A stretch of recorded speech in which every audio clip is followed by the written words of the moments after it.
سلامونه نیکې هیلې احترامات متیو الازیارمال یم یو ځل بیا راغلی یم تاسو ته ملګرو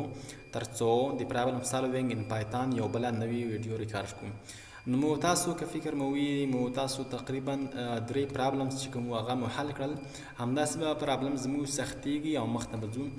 لومړی پرابلم مو هغه مو هم حل کړی دی دویم پرابلم مو هم حل کړی دی او دریم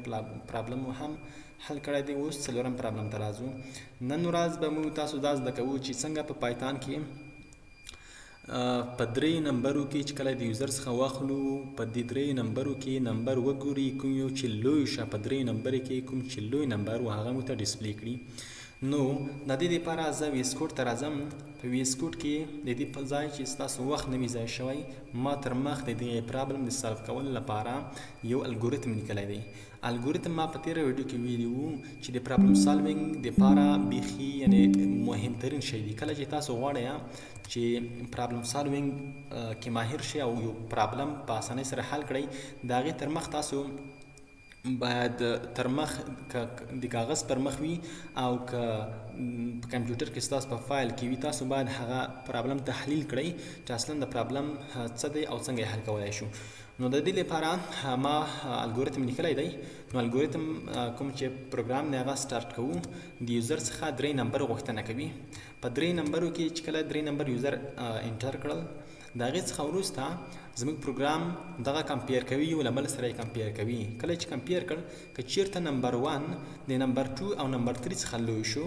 نو نمبر 1 به موږ ته باید وښیي ډسپلی کړي چې نمبر 1 لوی دی او که چیرته نمبر 2 چې دی هغه ته نمبر 1 او نمبر 3 دا لوی شو نو موږ ته باید ووایي چې نمبر 2 از ګریټر سمه ده او که چیرته د دواړه کنډیشن چې هغه فالس وو نو بیا نمبر 3 چې کوم دی هغه لوی دی راځو شروع کوو مو تاسو ویلي وو چې څنګه د یوزر څخه انپوټ اخلو نو دې لپاره مو تاسو انپوټ فنکشن ویلې وه انپوټ فنکشن نو زه سوري ما خو په هغه کې نیولی دی په ټریپل کوټس کې راځم دلته حل کوم نو انپوټ فنکشن مو ویلې وه په انپوټ فنکشن کې زه ورته وایم چې انټر نمبر ا سمه ده انټر نمبر ا او همدا رقم راځم ورته وایم چې انټر نمبر بی او انټر نمبر سی نو دا چې د ویلیو باید سټور شي په یو وریبل کې نو زه دلته وریبل ورته ښیم چې ا از ایکول ټو په دې انپوټ فنکشن سره دلته چې بعد نمبر دی اټکول غواړي نو ما تاسو ته په اولنۍ ویډیو کې ویلي وو چې دلته به آینټي یا فلوټ کاروئ فنکشن تر څو د ټایپ کنورژن ترسره شي ځکه چې بای ډیفالت انپوټ فنکشن چې دا سټرنګ ریټرن کوي او دلته موږ ته بیا مشکل پیدا کوي نو بی از ایکول ټو په آینټي سره په آینټي فنکشن کې یو بله فنکشن انپوټ فنکشن ده نو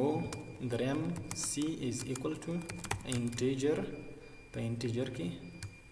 زموږ سره دا فنکشن ده ښه درې نمبر د یوزر څخه واخیستل شول اوس راځو دویم سټپ کې موږ تاسو باید پروګرام داسې کار وکړي چې د درې نمبر یو له بل سره کمپیر کړي د کمپیر لپاره د کنډیشنز استفاده کوو او د هغې لپاره باید اف سټیټمنټ وکاروو موږ داسې وایو چې که چیرته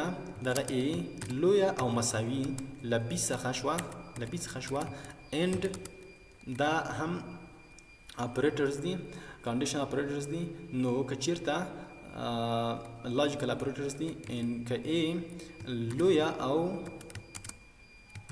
مساوي له سی څخه شوه نو موږ ته باید ډسپلی کړي چې پرنټ موږ ته باید ډسپلی څه شی کړي وایي چې مطلب ا از لارجسټ سمه ده زه پروګرام مې دې په خاطر داسې لیکم چې تاسو ذهن ورولویږي چې اصلا دا پروګرام څه کوي اوس دلته زه اف سټیټمنټ کاروم تاسو ډایرکټ هم کولی شئ خو زه ډایرکټ ځکه نه کوم چې بعضې خلک بیا کنفیوز شي کې نو زه سټیپ بای سټیپ سم او د هغې څخه وروسته اوس لومړی سټیپ چې کوم دی هغه بشپړ شو او دوهم سټیپ کې راځو الف کاروو ځکه درې کنډیشن زموږ سره دي الف که چیرته اوس بي اخلو که چیرته بي لوی او مساوي له ا څخه شوه اند بي لوی او مساوي له سی څخه شوه نو موږ ته به پرنټ کړي چې B is largest. سمه ده. او otherwise که چیرته د دوه کنډیشنز فالس شول نو معلومه خبره ده چې C به لویه وي، نو داسې ورته وایو else. په else کې موږ ورته وایو چې print C is largest. راځو پروګرام رن کوو ملګرو. کله چې موږ تاسو پروګرام رن کړو زموږ تاسو څخه به لومړی اعداد لومړی نمبر غوښتنه وکړي. زه ورته وایم چې 12 او نمبر 2 2 نمبر 3 3. نو اوس وی چې A is largest ځکه په درې نمبرو کې چې دا A 12 ده نو ځکه لویه ده. راځو دوهم واري رن کوو. په دې کې ورته وایو چې 3 12 مطلب 3. اوس وی B is largest ځکه B نمبر لوی دی. کله چې مو تاسو دریم واري یاد کړو 45 900 وی C is largest. زموږ تاسو پروګرام ملګرو حل شو. که کومه پوښتنه وي تدریس طریقه بدله وي نو هیله کوم په کمنټ کې تاسو ولیکئ ترڅو په راتلونکو ویډیوګانو کې نو تاسو ته ستاسو غوښتنه عملي کړم. مننه له ویډیو کتلو مو. خدای پامان.